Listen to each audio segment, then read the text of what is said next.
Hello, and welcome. Find a place of comfort and stillness. Allow the noise of the world to fade like a distant echo. Today, we are not journeying to a specific time or a grand historical event. We are journeying inward. We are exploring a practice, a moving meditation perfected over centuries. A quiet art form known in Japan as chanoyu, the way of tea. This is not a story of conquest or invention, but of tranquility. It is the search for harmony in a single bowl of tea. It is a path to finding beauty in the simple, the imperfect, and the fleeting. Forget what you know of tea as a simple beverage. We are about to enter a world where every object, every gesture, and every silence is filled with profound meaning. Join me as we take the first step onto the dewy path and into the quiet heart of the Japanese tea ceremony. The way of tea begins before we ever see the tea itself. It begins with a single step. The space we enter now is called the roji. The word translates as dewy ground or dewy path. The name itself evokes a sense of freshness, of morning coolness, of a world washed clean. The roji is not a grand garden in the Western sense. There are no bright, ostentatious flower beds, no grand symmetrical designs. Its purpose is far more profound. It is a bridge between two worlds. The great tea master of the 16th century, Sen no Rikyu, perfected the concept of the roji. He saw it as a path to break the bonds with the dusty world outside, the world of noise, of ambition, of deadlines and anxieties. As we step onto the first stone, we are consciously choosing to leave that world behind. The stones beneath our feet are intentionally uneven. They are not a smooth, faultless pavement. They require our attention. We must watch our step, be mindful of our balance. This simple act forces us into the present moment. We are not rushing. We are not thinking of our destination. We are simply here on this stone in this moment. The feel of the rough, solid surface is a connection to the earth itself. Around the stones, lush moss grows in 100 shades of muted green. Moss is a symbol of age, of patience, of a quiet, unassuming beauty that takes many years to cultivate. Its presence is a lesson in humility. As we walk, we might pass a stone lantern known as a tur. During an evening gathering, a single candle would glow from within. Its light soft and gentle, meant not to illuminate the entire path, but merely to guide the next step. It is a light of suggestion, not of declaration. Like everything in the way of tea, it is humble. It does not shout for attention. It whispers. The sounds of the roji are subtle. The rustle of bamboo leaves in a gentle breeze, the distant call of a bird, perhaps the slow, rhythmic thump of a shishiodoshi, or a deer scarer, a bamboo tube that slowly fills water, tips over, and strikes a rock, creating a single, sharp report that echoes through the garden. The sound is not meant to scare, but to momentarily startle the silence, to make us appreciate the depth of the quiet that follows. It is a punctuation mark in a long, peaceful sentence. Before we reach the tea room, we arrive at the most important feature of the roji, the sukubai. The sukubai is a low basin carved from a natural stone. It is set so low to the ground that one must crouch down to use it, forcing an attitude of humility. This is the place of final purification. We pick up the long bamboo ladle, the shishaku. The feel of the smooth, cool bamboo is a sensory anchor. We fill it with fresh, cool water from the basin. The sound is clear and clean. First, we pour a small amount of water over our left hand. Then, we transfer the ladle to our left hand and pour water over our right. The water washes away the last dust of the outside world. Then, cupping our left hand, we pour a little more water into it and bring it to our lips, rinsing our mouth. This is not for physical thirst, but to purify our speech, to ensure that the conversation within the tea room will be clean and sincere. We spit the water out discreetly onto the pebbles below. We must never touch our lips directly to the ladle. Finally, we hold the ladle vertically, allowing the remaining water to run down the handle, symbolically cleansing the tool itself for the next guest. We place the ladle back where we found it. We take a moment in this crouched position. The world has become very small, very focused.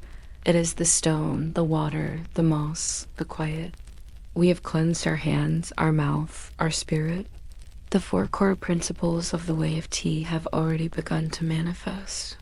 Wa, harmony with the nature around us. Kai, respect in the humble posture we have taken. Se, purity in the cleansing ritual with water. And Naku, tranquility in the profound peace that has settled in our hearts. The path has done its work. We are now ready to enter the tea room. Having cleansed our spirit in the roji, we now approach the tea room itself, the shishitsu. From the outside is a structure of profound humility. It does not look like a palace or a temple. It resembles a simple, rustic hut. The materials are all from nature, earthen walls made of a special blend of clay and straw, a roof of thatch or cedar bark, windows of bamboo and translucent washi paper. The aesthetic is one that the tea masters called wabi-sabi. Wabi speaks of a rustic, simple, and quiet beauty.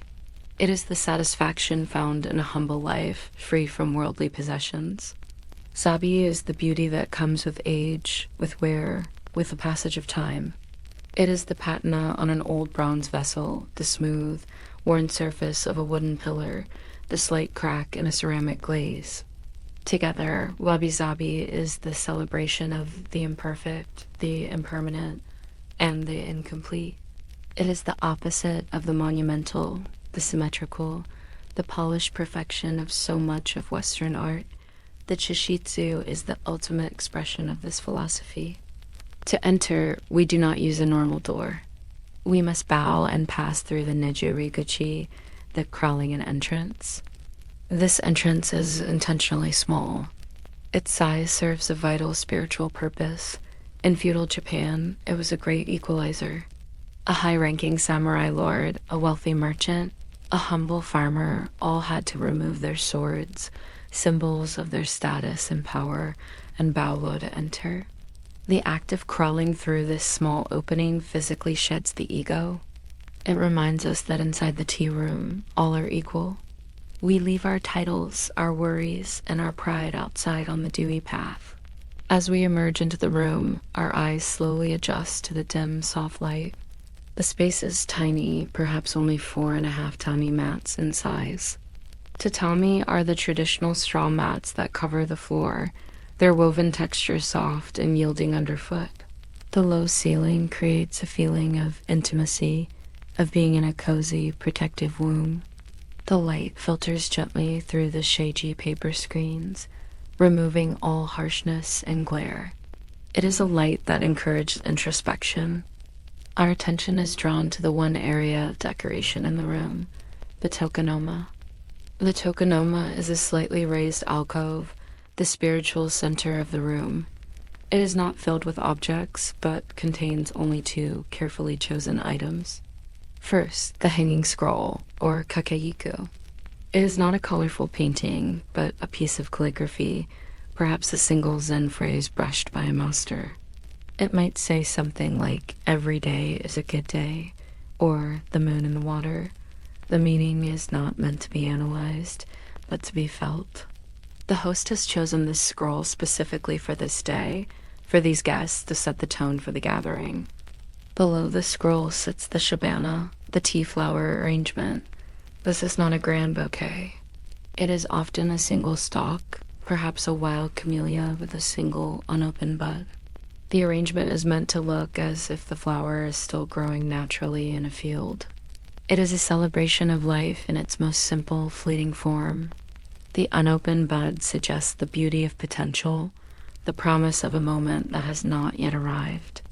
The host and guests together can appreciate this one flower in this one moment, knowing that by tomorrow it may have bloomed, and the day after it may be gone.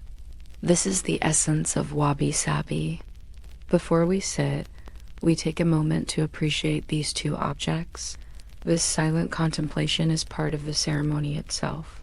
We are attuning our minds to the frequency of the room, a frequency of simplicity, of nature, and of the present moment.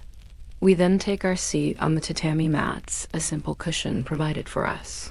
We are now inside the vessel of simplicity, a space designed for one purpose only, to share a bowl of tea with a quiet and open heart. Inside the vessel of simplicity, the air is still and waiting. The guests are seated, their spirits calmed by the journey through the roji. The host has completed their initial preparations, and now the ceremony truly begins with the introduction of the dagu, the tea utensils. These are not mere tools. In the way of tea, each object is a vessel of history, of artistry, and of spirit. They have been chosen by the host from their collection with immense care, selected to create a specific harmony for this particular day, this particular season, this particular guests. To watch the host handle these objects is to witness a dialogue of profound respect between person and thing. The gathering of the tools is a silent poem. First, let us consider the heart of the gathering, the chowan, the tea bowl. The chowan is more than a cup. It is the small universe in which the tea will be born. It is the object that the guest will hold in both hands, its warmth transferring directly to them. The host may choose a bowl from any number of historic pottery traditions. Perhaps it is a raku bowl, a style deeply connected with the great master Sen no Rikyu. Rakuware is molded by hand, not thrown on a wheel, so it bears the direct impression of its maker's hands.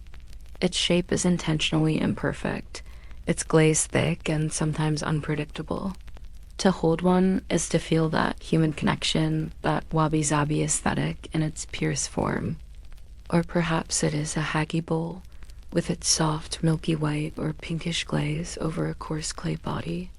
Over time, as tea seeps into the fine cracks of its glaze, a hagi bowl's color will subtly change and deepen, its beauty evolving with each use. The bowl, like the guest, has a life and a history. The host considers the bowl's weight, the way its lip will feel to the guest, the way the vibrant green of the tea will look against its particular glaze. It is chosen with the same care one might choose a dear friend for a conversation. Next, the host introduces the chasen, the tea whisk. Carved from a single piece of bamboo, the chasen is a marvel of natural engineering and craft. The bamboo is seasoned for years, then painstakingly split into 80, 100, or even 120 delicate tines, each one scraped and curled inward by hand. It is both strong and flexible, a tool perfectly designed for its single purpose, to coax the powdered tea and hot water into a harmonious, frothy union. There are different types of whisks for thick and thin tea, their shapes subtly varied. To see it resting, quiet, and unassuming gives little hint of the vigorous yet graceful motion it will soon perform. It is a symbol of how something complex and beautiful can arise from a simple, natural source. Then there is the shoshaku, the tea scoop. The shoshaku may seem the most humble of all the tools, but it is often the most personal. It is a slender sliver of bamboo, bent by steam into its final shape, used to transfer the powdered tea from its caddy to the bowl. Many tea masters and Zen monks carve their own chashaku, and each one is given a gomai, a poetic name. The name might be First Snow, or Cricket Song, or Mountain Cloud. The host will often share this name with the guests, adding another layer of seasonal or philosophical meaning to the gathering. The shashaku, then, is not just a scoop. It is a piece of poetry made tangible, a carrier of both tea and intention. The tea itself rests within the natsum or cha-ire, the tea caddy. For uesacha, or thin tea, the vessel is often a natsum, a lacquerware container named for its resemblance to the jujube fruit. Its creation is a slow, patient art. Dozens of layers of tree sap lacquer are applied to a wooden core, each layer polished to a deep, lustrous sheen that can take months to complete. It is smooth and warm to the touch, an object of refined elegance. For koicha, or thick tea, a ceramic caddy called a chayar is often used. These are small stoneware jars, treasured for their rustic glazes and the beauty of their imperfections. Each chayar is paired with a custom-made silk pouch, the shifuku, and a lid, often carved from ivory or bone. Where the natsum is elegant and perfect, the chayar is earthy and individual. Finally, we must acknowledge the two great presences that anchor the room, the kama, the iron kettle, and the mizusashi, the cold water jar. They represent the fundamental forces of the ceremony, fire and water, yin and yang. The kama, heavy and dark, holds the simmering water, the source of energy and warmth. The mizusashi, a cool ceramic vessel, holds the fresh water used for replenishing the kettle and rinsing the bowl. Together, they are the silent, steadfast guardians of the process, their contrasting forms a picture of perfect balance. Each of these tools, now gathered in the room, waits in respectful silence. Their story is about to unfold. Before the first scoop of tea can be taken, the host must awaken the spirit of the room. This is a preparation not just of tools, but of the elements themselves. It is a ritual that engages our deepest senses, our sense of smell, and most importantly, our sense of hearing. The central ritual is the sumadame, the careful and artistic laying of the charcoal fire. This is not a crude act of building a fire. It is a form of sculpture. The host presents the charcoal, which has been carefully selected for its size, shape, and purity, in a special basket. Each piece is handled with reverence using long, iron chopsticks called hibashi. The placement is precise, following established forms designed to create the most efficient and beautiful heat. The larger pieces form a foundation. The smaller pieces are laid on top, creating a structure that allows for perfect airflow. It is a quiet, contemplative process, a meditation on heat, air, and fuel. Once the charcoal is laid and lit, the host adds a single tiny chip of aromatic wood or a pressed piece of incense, known as kei, onto the glowing embers. The scent is not strong or perfuming. It is a subtle, clean, and earthy fragrance, perhaps of sandalwood or loosewood. Its purpose is to subtly purify the air in the room, to add another layer of sensory awareness, and to mask the smell of the burning charcoal itself. The scent is a ghost, a suggestion, a quiet announcement that the space is now sacred. With the fire prepared, the host places the kama, the heavy iron kettle, over the heat, and now we wait. We listen. For the guest, this is a time of quiet contemplation. For the host, it is a time of deep listening. The kettle is about to speak. As the water begins to heat, a low hum emanates from the iron. It is a soft, deep sound that seems to vibrate in the floorboards and in our own chests. As the temperature rises, the sound changes. The tea masters of old poeticized this sound, giving it a beautiful name, matsukaze, the sound of the wind sighing through the pines. It is not a violent, boiling sound. It is a complex, gentle song. It is the sound of tiny bubbles forming on the specially textured bottom of the kettle, rising and collapsing. Master craftsmen would design the bottom of the kama with specific patterns of ridges and bumps, tuning the kettle like a musical instrument to produce the most pleasing and calming matsukaze. The host listens intently to the song of the water.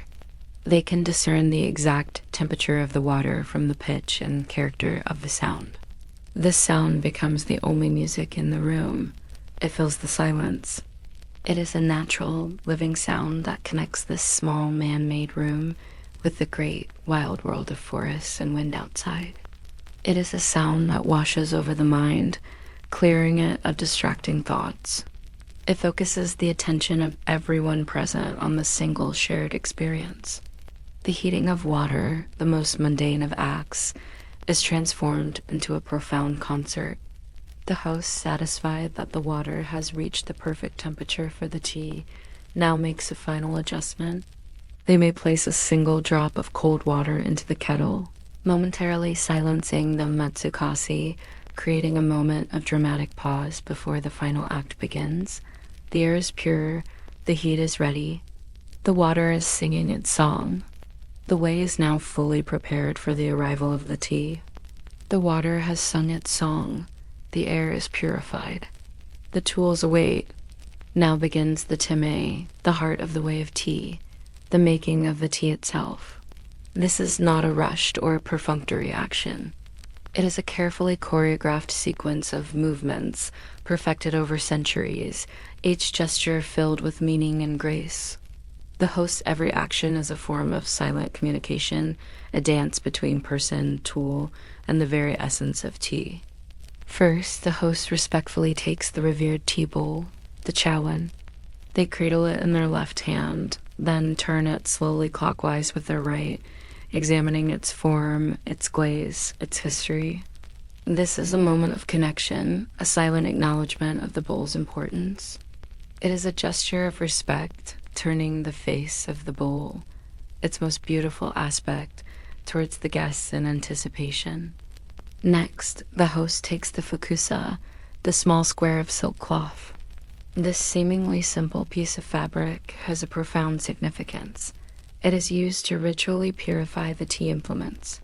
The host folds and unfolds the fukusa with precise, practiced movements, their fingers moving with an almost balletic grace. Each fold has a specific meaning, a symbolic cleansing. The fukusa is then gently tapped on the palm of the hand, a final act of purification, before it is used to carefully wipe the mouth of the tea caddy, the natsum or chayar. The host now takes the tea caddy and, with deliberate slowness, removes its lid, placing it carefully to the side. Using the bamboo tea scoop, the shishaku, the host measures the powdered green tea, the matcha, and gently scoops it into the waiting tea bowl. The amount varies depending on whether uesecha or koicha is being prepared. For thin tea, it is usually 2 to 3 scoops, a vibrant mound of emerald green powder in the bottom of the bowl. For thick tea, it is a more generous portion, creating a richer, deeper brew. Each scoop is made with mindful precision, as if offering a precious gift. Now comes the water. The host carefully lifts the ladle, the hishaku, and scoops hot water from the kama. The sound of the water being poured into the tea bowl is soft and hissing. The amount of water is carefully judged. For thin tea, it is less, allowing for a light and frothy consistency. For thick tea, it is just enough to create a smooth, almost liquid paste. The host then places the ladle back on the kettle and picks up the bamboo whisk, the chasen.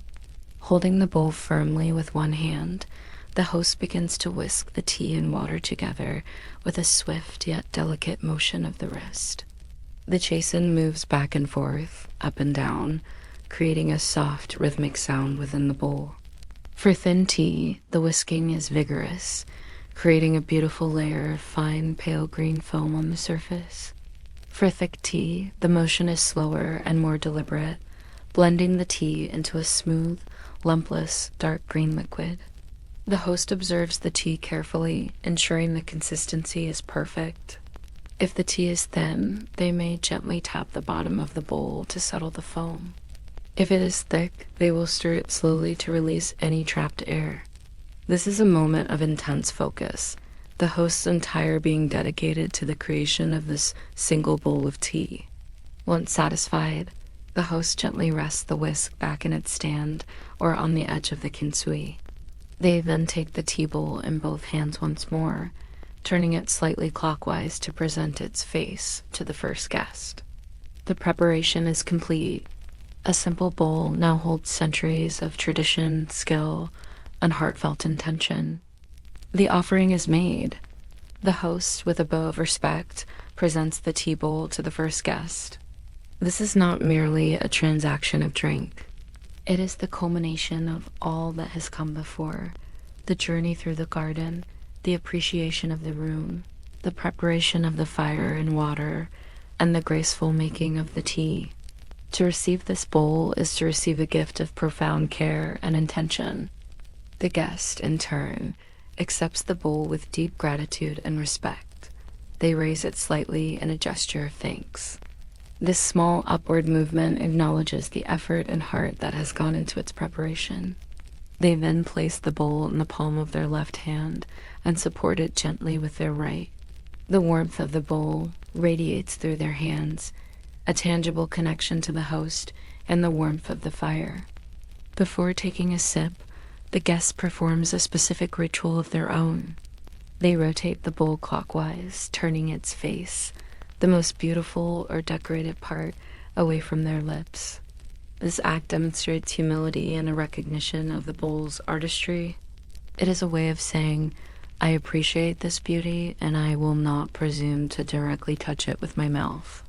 Now, the guest brings the bowl slowly to their lips and takes the first sip. The taste of matcha is unique, a blend of earthy bitterness and a subtle, almost sweet umami. It is a taste that awakens the senses and encourages mindful attention. The guest savors this first sip, allowing the flavors to unfold on their palate. After the first sip, it is customary for the guest to offer a quiet compliment to the host on the tea, perhaps noting its smoothness, its richness, or its perfect temperature. This is a moment of connection and shared appreciation. It acknowledges the host's skill and effort. The guest then takes a few more sips, holding the bowl with reverence. Throughout this time, their posture remains upright but relaxed, their gaze often lowered in contemplation. The act of drinking the tea becomes a quiet meditation, a focus on the present moment, the taste, the warmth, the feel of the bowl in their hands. If it is a gathering where koicha, thick tea, is served, the guests will often share from the same bowl, each wiping the rim with a small paper napkin after taking a sip, demonstrating consideration for those who will follow. This sharing of the bowl embodies the principle of oneness and the interconnectedness of the participants.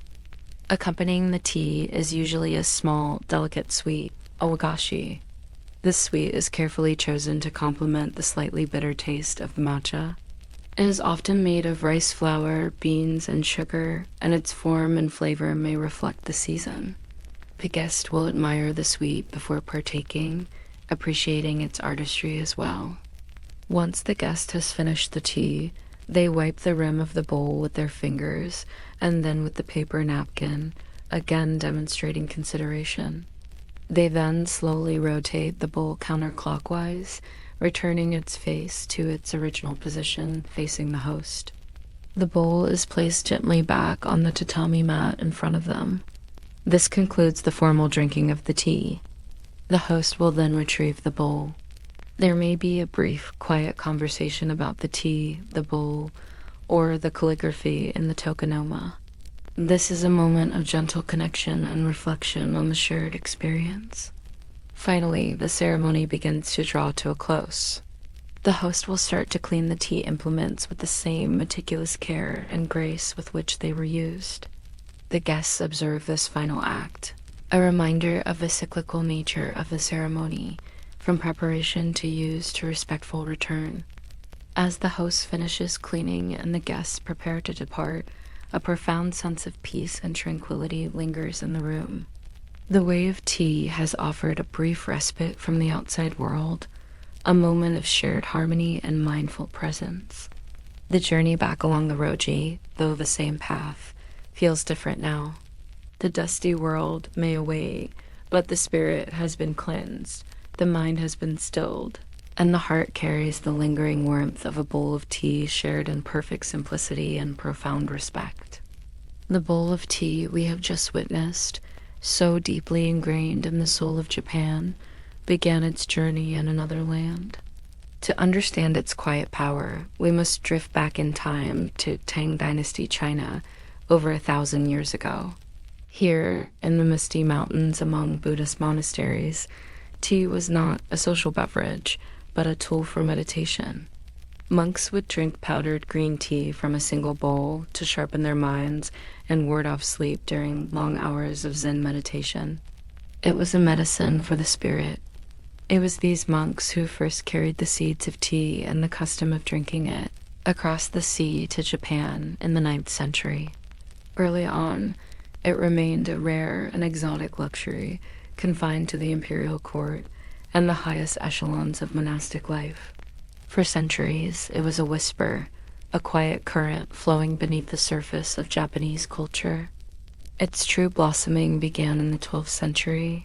With the Zen monk Aisai, he brought back not only tea seeds, but a renewed passion for the powdered tea ceremony, famously declaring that tea was the elixir of the immortals.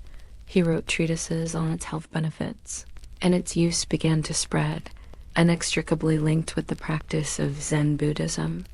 The tea and the path to enlightenment were seen as one and the same. However, as tea's popularity grew among the powerful samurai class, it took on a very different character. The quiet, meditative practice of the monks was transformed into a grand, ostentatious pastime.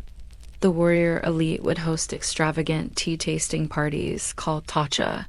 These were lavish affairs where guests would try to guess the origin of different teas, with vast sums of money and precious goods wagered on the outcome. The focus was not on inner peace, but on outer status. The utensils used were priceless treasures imported from China: celadon bowls, ornate iron kettles, and ivory scoops. It was a demonstration of wealth, power, and connoisseurship. The spirit of humility was, for a time, lost. But a quiet revolution was stirring, a counter-movement back toward simplicity. In the 15th century, a tea master named Murata Juka began to challenge the lavish Chinese aesthetic. He, a student of the radical Zen master Ikkik, believed that the true spirit of tea could be found in simple, rustic, Japanese-made objects. He began to use unrefined, humble pottery from local kilns, finding a deeper beauty in their quiet imperfections. He taught that the Buddha's law could be found in the simple gesture of making and receiving a bowl of tea. He planted the seeds of wobi-cha, the tea of rustic simplicity. This seed was brought to its ultimate fruition in the 16th century by the most revered figure in the history of tea, Sen no Rikyu. Serving as the tea master to the powerful warlords Oda Nobunaga and Toyotomi Hideyoshi, Rikyu lived in a world of immense power and grandeur. Yet, in his tea practice, he stripped away every last vestige of luxury and artifice. He perfected the small, rustic tea hut, the shishitsu. He championed the imperfect, hand-molded raku bowls. He elevated simple, everyday objects to the level of art. He taught that the ultimate hospitality was not in showing off expensive treasures, but in the pure, wholehearted act of making a bowl of tea for a guest with sincere attention.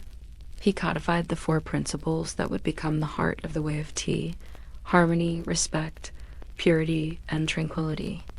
Sen no Rikyu's life ended tragically due to his conflict with the powerful Hideyoshi, but his philosophy could not be extinguished. His vision of wobi-cha became the undisputed soul of the Japanese tea ceremony. He taught that in a small, humble room, through the simple act of sharing a bowl of tea, one could find the highest truths and the deepest peace. It is his spirit that we still feel today, every time a host takes a bamboo scoop and prepares a bowl of tea. We have seen the how of the ceremony. We have heard its history. Now we must sit in stillness and contemplate the why.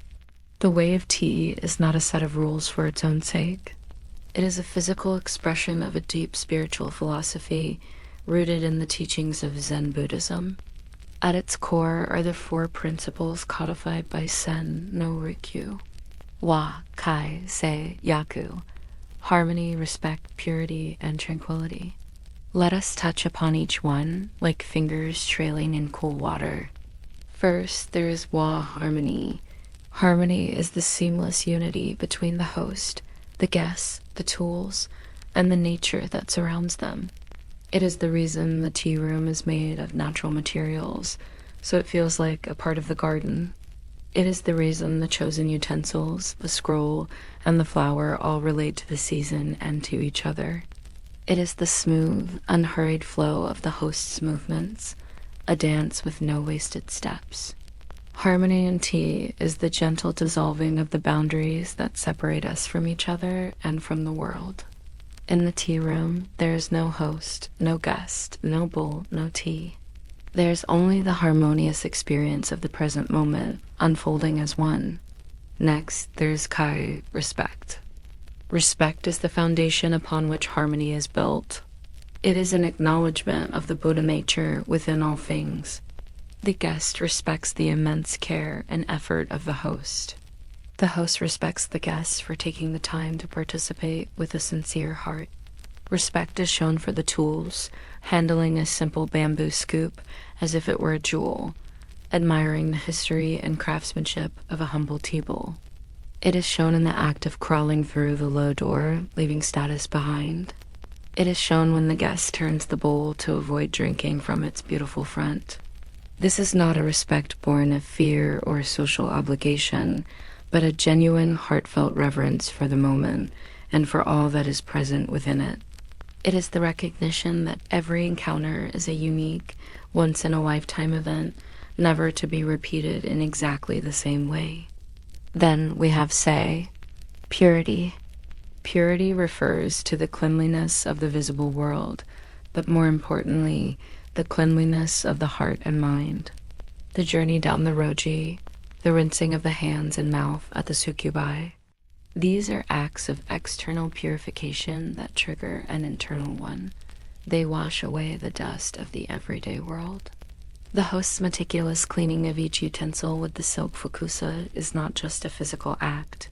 It is a ritual that purifies the objects, making them worthy of participating in the ceremony. When the mind is pure, free from distracting thoughts and anxieties, one is able to see the world as it truly is. One can appreciate the simple beauty of a water droplet, the texture of a ceramic bowl, the taste of the tea. Purity is the clear lens through which the beauty of the world can be perceived. Finally, we arrive at yaku, tranquility. Tranquility is the goal and the culmination of the first three principles. When one has found harmony with nature and others, when one's heart is filled with respect, and when one's mind has been polished to a state of purity, a deep and profound tranquility arises. This is not just the absence of noise, but a state of enlightened solitude and contentment. It is the feeling a guest carries with them as they walk back down the roji path. The experience of the tea ceremony creates a quiet space within the soul, a sanctuary that one can return to even in the midst of a busy life. Yaku is the realization that in ultimate simplicity, one can find ultimate richness. It is the quiet bliss that blossoms in a heart that has learned to be still. These four principles are not separate steps, but interwoven threads, creating the strong, beautiful, and enduring fabric of the way of tea. We have held the tea bowl, the chawan, in our imagined hands. We have felt its warmth and admired its form. But to truly understand its soul, we must journey to the source, to the great pottery kilns of Japan, where earth and fire, guided by the patient hand of a master, conspire to create these humble, revered vessels. The story of a chawan is a story of place, of clay, and of a philosophy fired into permanence. Let us first speak of rakuware, the pottery most intimately connected to the way of tea. Born in the 16th century through the collaboration between the tea master Senno Rikyu and a potter named Chijiro, rakuware is the embodiment of wabi-sabi.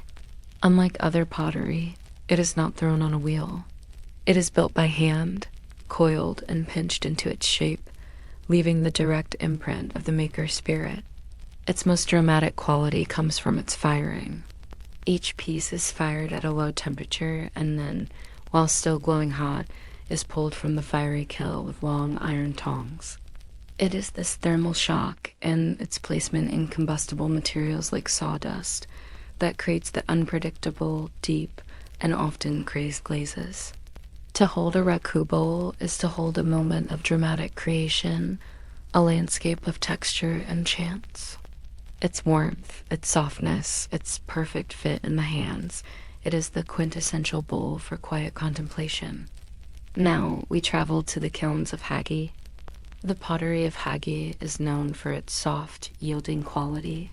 Legend says that its potters, originally from Korea, intentionally used a soft, porous clay in a feldspar glaze that would craze or crackle finely upon firing. This was not a flaw, but its greatest virtue.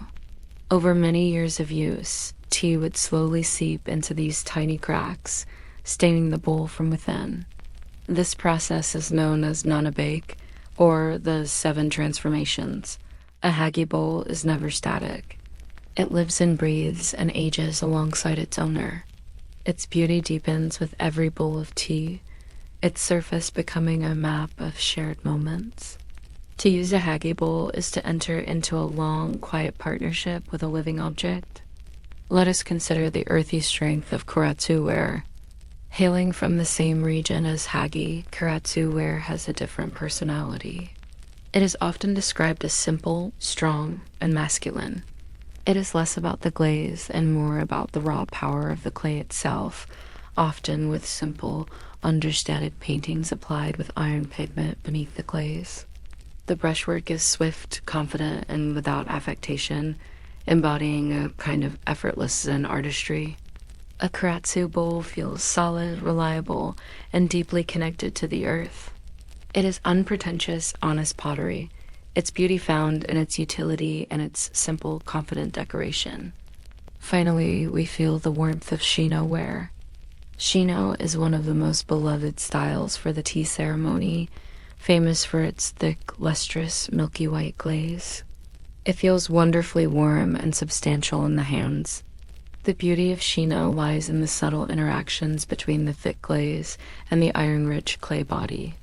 Where the glaze is thinner, it can develop scorch marks, or high-ero, fire-color, beautiful blushes of orange, red, and gray. The surface often has tiny pinholes and a texture like the skin of a citrus fruit called yuzuhara. A Shino bowl is not a quiet, contemplative vessel. It is a warm, generous, and expressive one, its surface a testament to the wild and beautiful alchemy of the kill.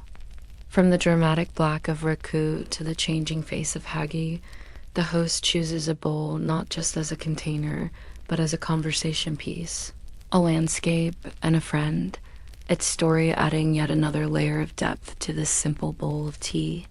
Before the guest partakes of the tea, another offering is made. A small, exquisite confection served on a special paper called takoshi. This is wagashi, a traditional Japanese sweet. But to call it merely a sweet is to miss its profound purpose. The wagashi is not a dessert to be eaten afterward. It is a prelude, a carefully composed introduction to the tea itself.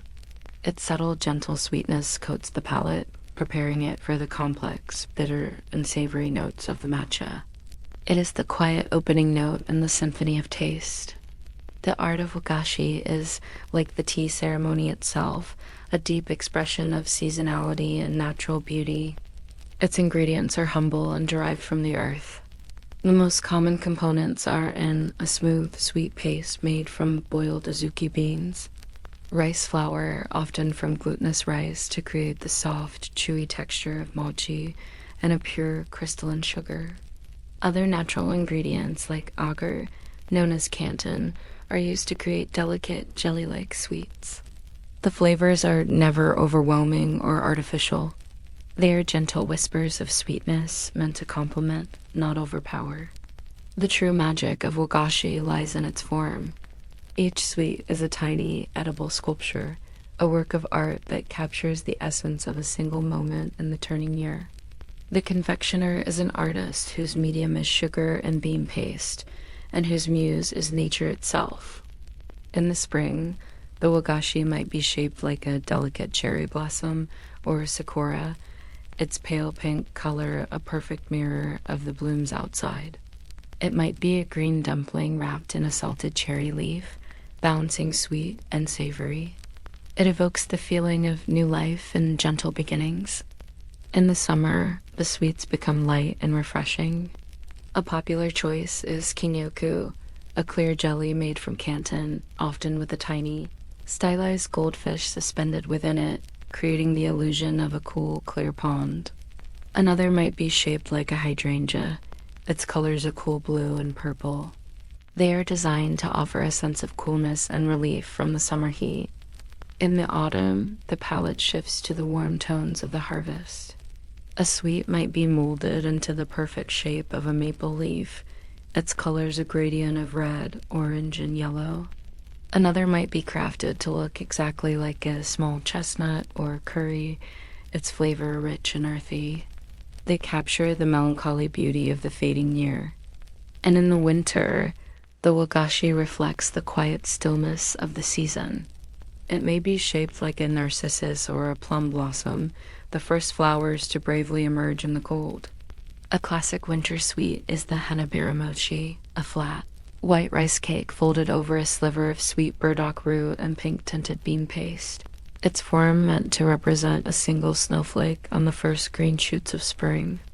The guest receives this small work of art on its pristine paper.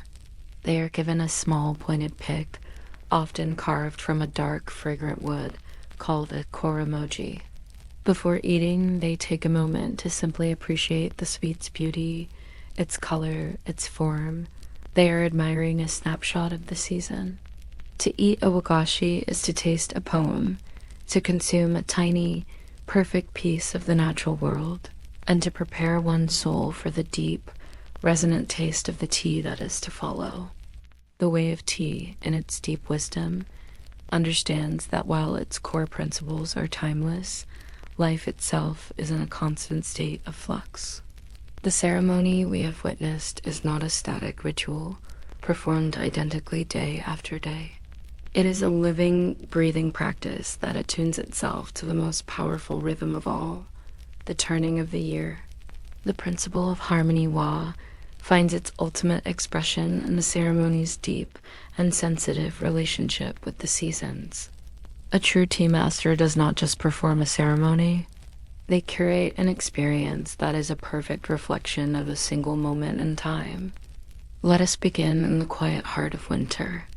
In the cold, spare months of winter, the tea ceremony becomes a sanctuary of warmth and introspection.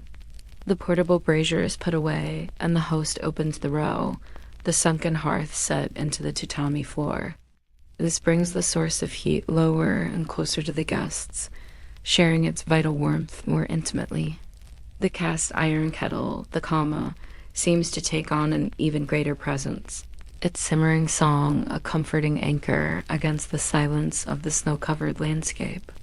The movements of the host might seem even slower, more deliberate, as the water takes longer to heat, prolonging the contemplative period of listening to the wind in the pines. The chosen tea bowl might be thicker, with a heavier glaze, to retain its heat longer in the guest's hands. The flower arrangement, the shabana, might be a single stark branch of winter camellia or a proud narcissus, celebrating the resilient life that persists even in the cold. The entire experience is designed to draw inward, to create a feeling of cozy, shared shelter from the harshness of the world outside. Then the world begins to thaw, and spring arrives. As the days lengthen and the earth awakens, the mood of the tea room shifts from introspection to gentle celebration. The heavy feeling of winter lifts. The ceremony might be held in honor of Hanami, the cherry blossom viewing. The calligraphy scroll in the tokonoma might speak of fleeting beauty or new beginnings. The chabana is, of course, a single perfect branch of cherry or plum blossom, its transient perfection at the very heart of the day's theme. The utensils chosen might be lighter in color and form. The wagashi arrives as a pale pink edible blossom. The ceremony in spring is a delicate meditation on the beauty of impermanence, a shared quiet joy in the brief, beautiful spectacle of nature's renewal. Summer brings heat and humidity and a search for coolness. In the heat of summer, the entire ceremony adapts to create an illusion of coolness and refreshment. The sunken hearth is closed, and a portable brazier, the furrow, is used, keeping the intense heat of the charcoal further from the guests. The host might choose tools that evoke a sense of coolness. A tea bowl might be shallower and wider-mouthed, a natsu jewan or summer bowl, allowing the tea to cool more quickly. Glass utensils, such as a cold water jar or a lid rest, might make an appearance, their transparency suggesting the clarity of cool water. The wagashi will be a light, gelatinous sweet that looks refreshing to the eye. The sounds of the ceremony are accompanied by the distant drone of cicadas. The goal is to create an oasis of calm, airy relief from the oppressive summer heat. And as the year wanes, we enter the poetic melancholy of autumn. Autumn brings a new mood of quiet reflection and gentle sadness. The tea gathering might be held at night to view the full harvest moon, a practice known as tsukimi. The tokonoma scroll might feature a poem about the moon or the lonely cry of a deer. The flower arrangement will be a celebration of the season's fading beauty autumn grasses, a miscanthus plume or a single chrysanthemum. The tea bowl chosen might have a warmer, earthier glaze, reflecting the colors of the harvest. The ceremony becomes a meditation on the beauty of maturity, of ripeness, and the inevitable, graceful decline of the year. In this way, the tea master, using the simple grammar of the ceremony, writes a new poem for each season, ensuring that no two gatherings are ever alike, and that each one is in perfect, harmonious dialogue with the world just outside its walls. The fire in the hearth has burned down to embers. The last drop of tea has been enjoyed. The tools have been cleaned and put away with reverence. Our journey into the way of tea, it seems, has come to an end. But the silence that lingers in the tea room is not an ending. It is a continuation. The spirit of Sen no Rikua, the great master who perfected the humble art of wabi-cha, did not vanish with his death. His teachings were carried forward by his descendants and disciples, who over centuries founded the great schools of tea that preserve this practice today. These schools, like the Urisenk and Omotsenk, have acted as faithful custodians, creating an unbroken chain of knowledge stretching back nearly 500 years. They have ensured that every fold of the fukusa, every scoop of the chaishaku, is still imbued with the original spirit of harmony, respect, purity, and tranquility. And this tradition, so deeply rooted in the soil of medieval Japan, has proven to be a timeless and universal medicine for the human spirit. Today, in the heart of bustling modern cities like London, Paris, and New York, you can find quiet spaces where the way of tea is practiced. People from all walks of life, from all cultures, now seek out the stillness of the shishitsu. They come to escape the noise and speed of the digital world, and to find, for a few precious hours, a sanctuary of mindful presence. The way of tea has become a quiet gift from Japan to the world. And so we take our leave. We pass back through the low door, leaving the vessel of simplicity behind. We step back onto the dewy path. The stones feel familiar beneath our feet, but our perception has changed. The moss seems greener. The sound of the wind and the leaves seems more articulate. The world, which we left behind only a few hours ago, seems different now because we are different. We carry the peace of the tea room within us. This perhaps is the ultimate teaching of Shanu. The goal is not simply to learn the intricate rules of a ceremony.